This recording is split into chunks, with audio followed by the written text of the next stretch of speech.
veg is a natural treat.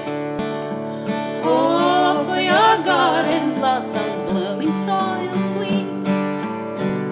So come join us, you will enjoy it. You'll stay informed when you are gardening with hope.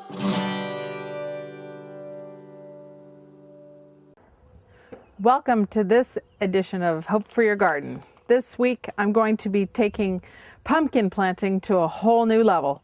For all of you who know that I'm addicted to planting pumpkins and growing giant pumpkins, I finally found some friends with a little plot in Santa Margarita where we have heat. And so I'll be growing pumpkins in Los Osos where we have fog, but I'll also be getting to grow some giant ones up in Santa Margarita. So now I'm going to be adding Harvest Supreme to our soil. We've got really hard packed clay. We've added a layer of composted manure over the top so that when our plant grows out, we're going to go ahead and cover the roots, but this will allow that to get extra nitrogen and feed our pumpkin so that it can get huge. So I've got Harvest Supreme going into the holes. This has earthworm castings, it has rice hulls, and it also has bat guano, chicken manure, and so everything that our pumpkin would possibly want for its early seedling stage. We're going to do 2 from seedlings, and we're going to do, or 1 from a seedling, and then 2 from doing it from seed so that you can kind of see both and how they're done.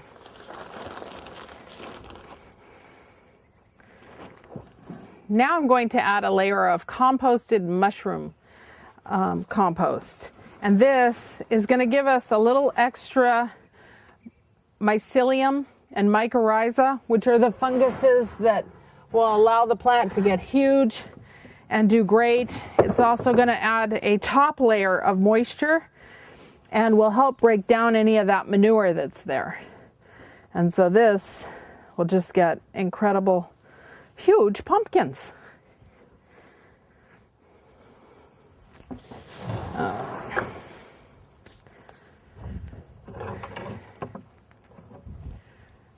Okay. So what we're going to plant in is going to be put on top over the mushroom compost, and I'm going to use the Malibu compost, which is a really broken down manure from Holstein manure or Holstein cows. Dairy cows, so there's very little ureic content to it. And that's been broken down. It's kind of like that soft newborn bed for your plant because they need to go into something that they can reach out into and spread. And so this will have nitrogen levels and lots of micronutrients, but they're going to be in small amounts so that we don't either burn our seed or burn our new fresh roots.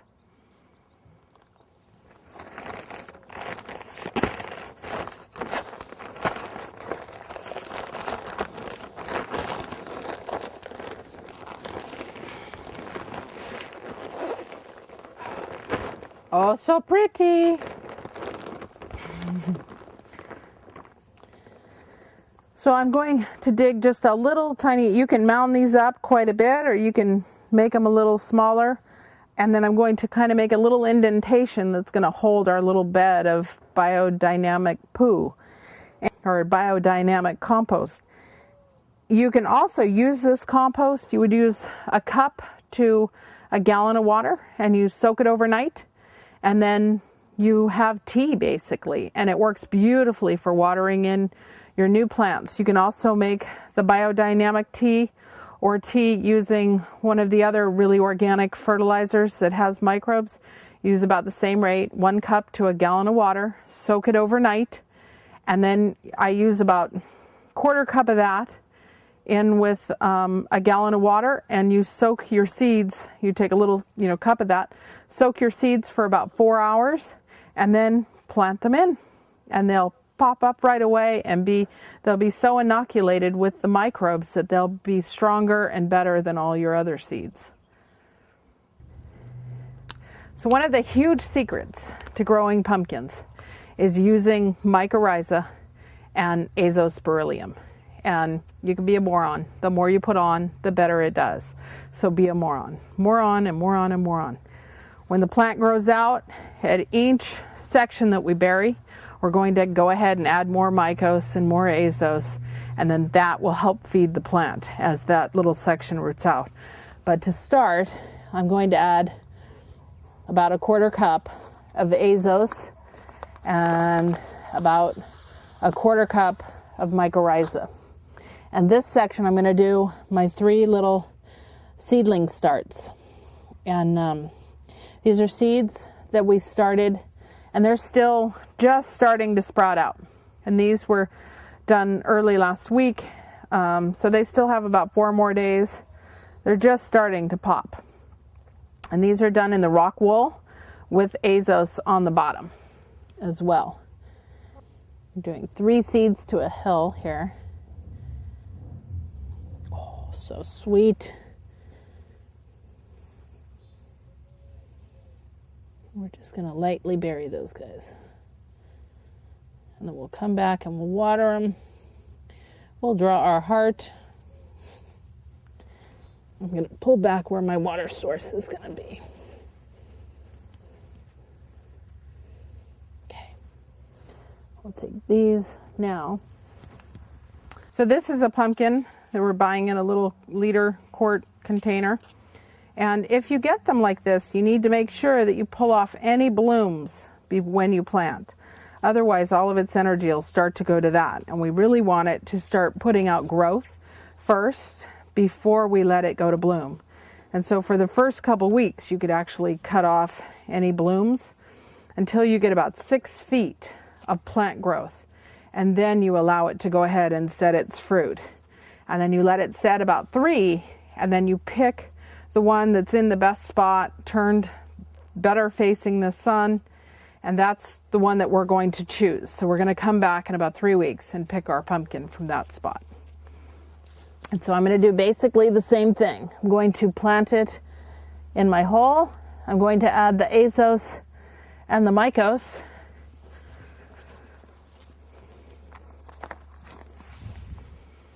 I'll be adding about the same amount to start. So our 1/4 cup, roughly measured. Good thing it doesn't matter if I get over. And then about a 1/4 cup of the mycos. And then our pumpkin goes in. You want these roots to actually touch this powder. That will make them bigger and fatter, healthier, and give us a pumpkin that will beat our neighbor or anybody else. And so there it is. And that one's ready to go. I'm going to do one more of my giant done by seedlings. And you could pick any way. I'm just trying to show you both ways.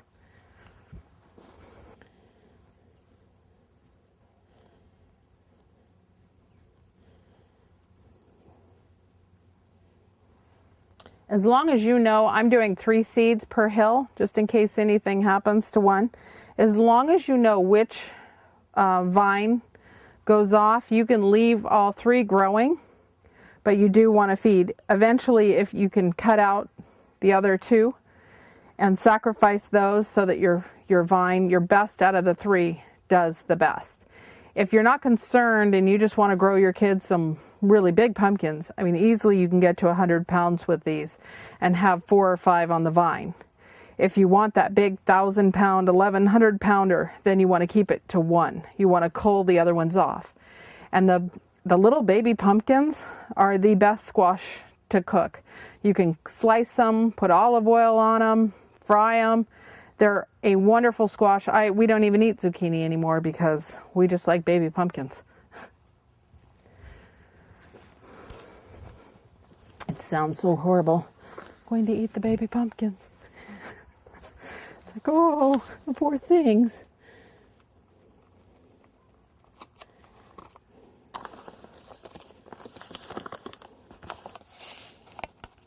Oh, so pretty.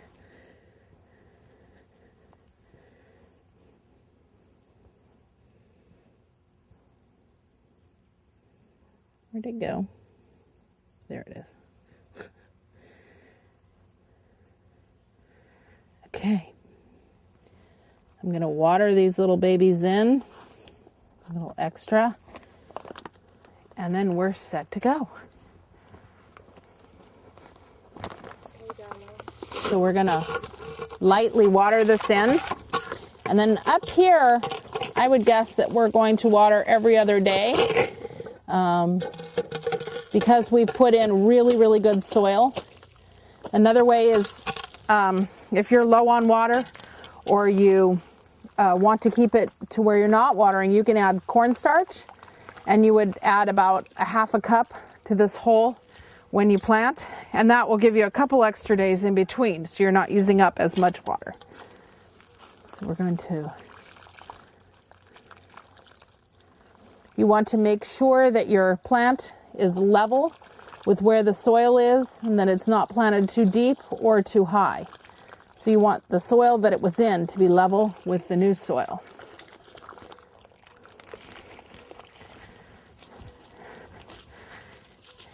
And for right now, we just need to water where the hill is. Later, we'll be watering at each junction of the leaves. So later, our watering will start to become more.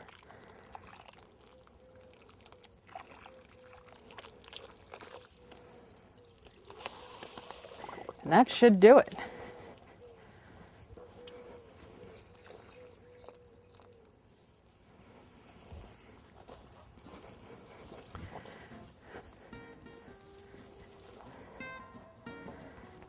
And that is how you plant a pumpkin. You can do tomatoes the same way. You can do any squash this way. You can do any of your gourds. You could do any of your cucumbers this way and have extraordinary vegetables. And you could probably get away with just a little bit less too if you just want to have a nice vegetable garden for the family.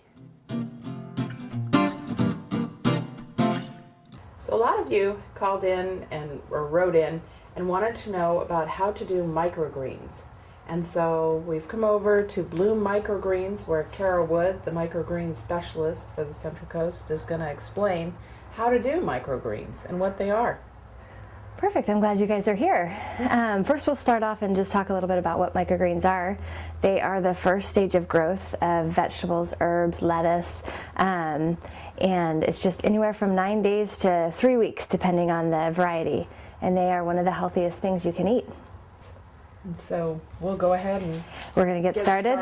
When did you get started with microgreens? It will be 4 years this October that I've actually been growing, and then 2 years prior to that is when I really learned how to grow in Colorado. So what we're going to do today is we're going to grow a tray that you could do at home, and it's going to have 3 different varieties in it. That way you can cut, kind of mix, and have have some different flavors. So we have broccoli, purple kohlrabi, and a radish to add a little bit of heat. So you want to start by getting a 10-20 flat, and those are available at the nursery. Right. And then you want just a nice germination mix. It's just peat moss, vermiculite, perlite, and water, so basically. You use a seed starter? Or... Nope, nothing. Nope. Just straight on. Yeah, okay. Just the dirt. Nice. And no, you really don't want anything that has sand or wood chips, okay, or bark or anything in it. So we're going to fill the tray very nicely, probably just about, not quite a half, but maybe a quarter. They grow quick and they don't really need much. So you're just going to fill it in, and then we're going to start. And I think the best way to do it is just to make 3 nice stripes. And that way you'll be able to tell and see. Okay, so we're going to start with our broccoli. And just your general broccoli variety, organic, non-organic, whatever your choice is. And you're just going to take probably about about a half a teaspoon, we'll say. And we're just going to sprinkle them nicely in our one section that's going to be broccoli. And that's it. You don't have to cover them. You don't have to push them in the soil. You just lay them right on top. Next we're going to do is our radish. And this is a China rose radish, which has a beautiful pink stem and a green leaf, so it adds color to your food and also flavor. Same thing. The bigger the seed, usually the rule is a little bit less seed will be used. And you really want to kind of make sure you don't have piles and they're not on top of each other. And then for our last kohlrabi. So we're going to do the same, sprinkle it through.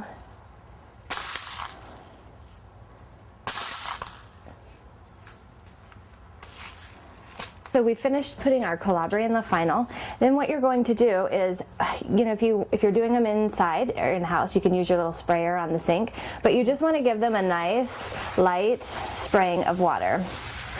And then that's really it. So after you've got them all planted, for 3 days you're going to cover them with, I'm going to grab this humidity dome, and that keeps them nice and moist, and that's going to start germination. So they'll be covered for 3 days. And then you can check them. If it's in a, you know, these are a low light crop, so you don't want to put them anywhere directly right in sun. They just kind of want to be warm, average light. And then once your 3 days is up, take your lid off, and you'll notice they look very similar to this. They're going to be very tiny. You'll just see little like fuzzies coming off of the seed. Not mold, not fungus. That's just the beginning stages of the roots. Yeah, right. Reaching for the soil. So then this will be kind of what you've got going on. And for these 3 varieties, broccoli, colabri, and radish, they grow very quick. So after your seeding, probably about 7 days, they'll be ready to harvest. And here is one tray of just colabri. Wow. So that's what it'll look like when you're ready to harvest. And what you can do is just cut it as you need it. Whether you're making eggs in the morning, snip a little bit after your eggs are cooked. They don't need to be washed, they don't need to be cooked. Just go right on top, and they add amazing flavor. Nice. A little bit about some different varieties. This here is a nice little mix of lettuces, and the nice thing is you can come over to the nursery and buy just a little seed packet. You don't have to have pounds and pounds of seeds to do this. So you can just take your lettuce mix. You're going to do the exact same thing. It doesn't need to be covered. Sprinkle the top, cover it, let it germinate, and then voila. This I would let grow another, this has probably been growing about 7 days. Lettuce is a little bit slower, so would give it a full another week until it's a bit taller, and then just cut little sections. You can do beets. Nice. And beets are right up here. Because they're a harder seed, they do need to be covered with soil for germination. Okay. And you can also still do it in your regular flat tray. Nice. And they add so much color to something. Beautiful. And they almost taste roasted when you harvest and eat them. And then we have sunflowers, really, really popular. And it's just your black sunflower seed. Black oil seed, yeah. And you just need to make sure they're for human consumption. You can see that you see them in the grocery store. Those are not. Those are, you know, for birds and seeds. So make sure you buy a true, edible, good human consumption seed. Okay. Yeah. Probably Farm Supply, I think. Uses them. And, we get alfalfa seed. Okay. And it's been hit with a fungicide. It's for like growing, sterilizing your soil. Oh, and okay. So I know that those you don't want to eat, the fungicide in them, so there's probably chemicals in the seeds. Yeah, I think it's always better to go, especially here, I mean, and you're growing such, you know, small amounts, a non-treated organic seed is your best bet. But you also don't have to source an organic seed. Right. You could use the regular seed. Yeah, these are all good. Like, I know this one, Lake Valley, they use, for their regular seed, it's organic, they're just not registered. Exactly, yeah. And so they are really good seed for that. Yeah, so it's great, and it's lovely. I mean, you can add them to soups, salads, sandwiches. We really put them on everything we eat, so it's a nice addition to have in your kitchen. Really fun project, too, for the kids, which makes they love being able to cut and eat, and when they grow it, they seem to want to eat it. Exactly. They tend to like it a little more than when it's just like, here's some greens for you. Right. And this is what they start out looking like when they first start to sprout. And they take a little bit longer as well, but they do not, with the sunflower, you want to soak the seed for a few hours before you sprinkle it atop. Again, no need to cover with soil, and then just wait. Wow. And they're a little bit slower grower, but the nice thing again is that you can just cut sections, and that way it lasts longer. And they have a very nutty flavor. Yeah, and a really nice water content. Feel free to pick one and try it. Yeah, you can do herbs, basils, arugula. You really, the sky's the limit. If it's an edible seed, pretty much you can do it. Yeah, at the micro stage. The only thing that haven't worked are pumpkin. That's not so good. And squashes, I haven't had any luck with that. But yeah, interesting. And you can always do flowers too, which is nice. Yeah, and even we were at a restaurant in Morro Bay, and they put the lemon, I think it was lemon mint that they had gotten that was kind of what piqued our real interest. They used it on dessert. Yes. So, and it was so good. And it just adds greens. Amazing, flavor. And chefs are using basil on desserts, and really trying to incorporate in the whole meal, which is nice. Yeah. Oh, fun. So now, pea shoots you probably soak?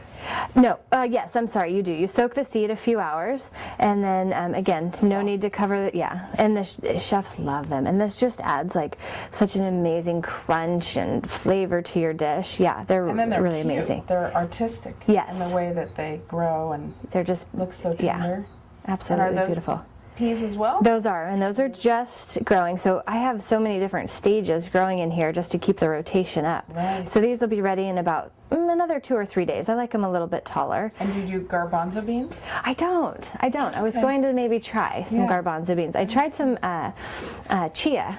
Okay. Not too long ago, and that was kind of exciting. Good flavor, but didn't germinate real well. Okay. Yeah. And then basil, of course. That's just a beautiful opal basil. Yeah. Look at that. Yeah. They're like little lips. And it's nice because a lot of them too look like little hearts. Like this here is tats or pak choy, and it's just like a nice little For Valentine's Day. Yeah.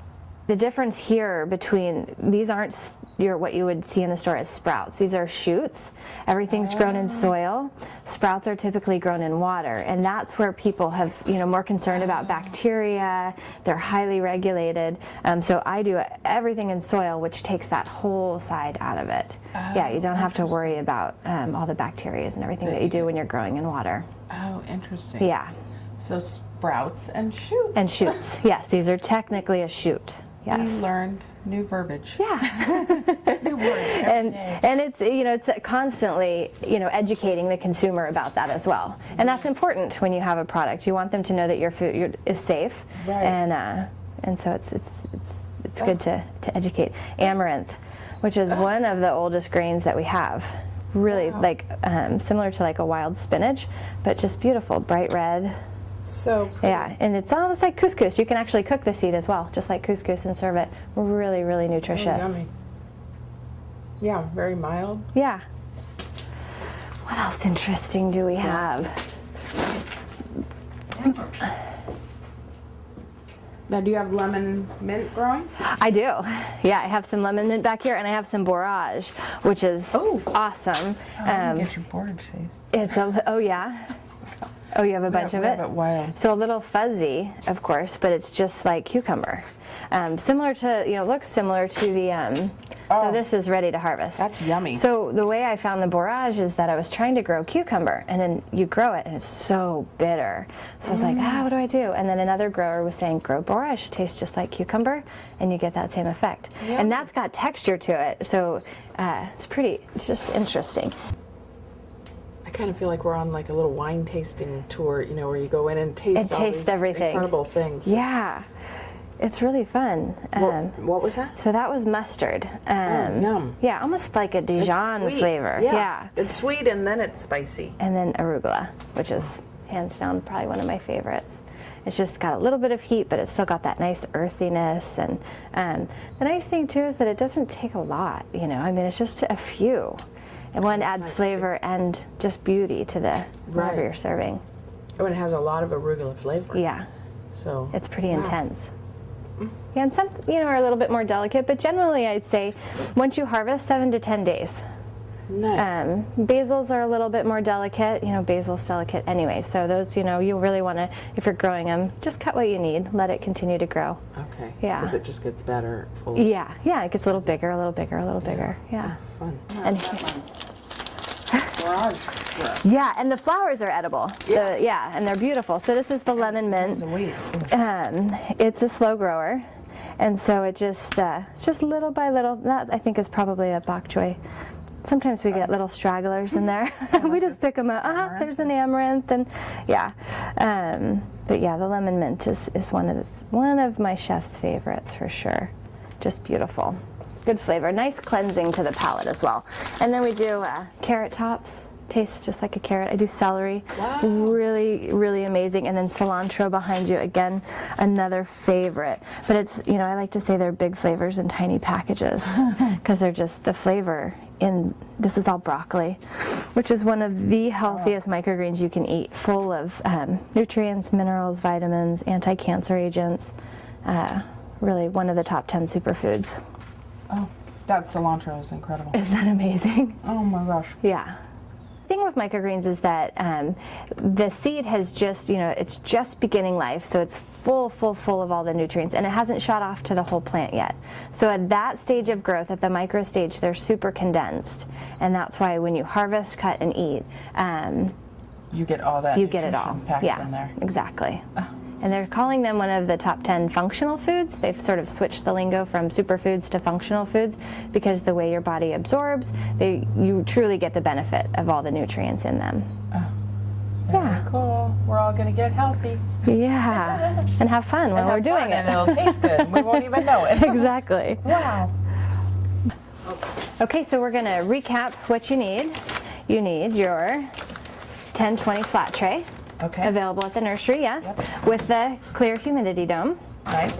And you could also use just a square ground cover flat? Yes, you could do that too. And then with maybe some cellophane or something? Yeah, exactly. Put a few holes in it so you get a little bit of drainage. Yeah, a little circulation. And then your different varieties of seeds that you'd like to grow. Nice. A good germination mix. Again, just you don't want anything that has sand, wood chips, bark, anything like that. Just a nice fine germination mix. Nice. And a little bit of water. And that's it. And some sunshine. Oh, love it. Okay. I have about half an hour to go home and make all kinds of stuff. Ooh, do it. Love it. And the other nice thing too is once you've cut your tray, you can dump the soil out in your garden, and there's always a few stray seeds that haven't germinated. So then you'll start to see, maybe you'll get a full beet, or you might get a full head of lettuce. Yeah, it's really nice. Little ones. Yeah. Oh, and even composting. So exactly. Yeah, it's full use. Oh, well, thank you. Thank you very much. Fun and have fun growing microgreens for your home. And we can also find them in the stores? You can. New Frontiers, Sunshine Health Food Market in Morro Bay, Nature's Touch up in Templeton, and then I do about 30 restaurants from Paso to Pismo, and I have 2 CSA totes that I'm also part of. Wow. Yeah. Awesome. Thank you. Thank you very much. Fruits and veggies, a natural tree.